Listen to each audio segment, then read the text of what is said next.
Here's a 12mm part with Trommel screen slots.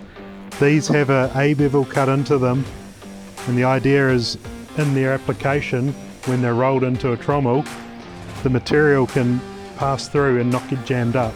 So this part would typically be really big, and there'll be thousands of these slots, each one beveled.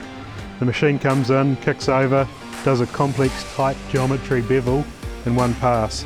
Really efficient way to make these. These are normally grade 500 wear plate. You can't drill it, you can't machine it, you can only plasma cut it.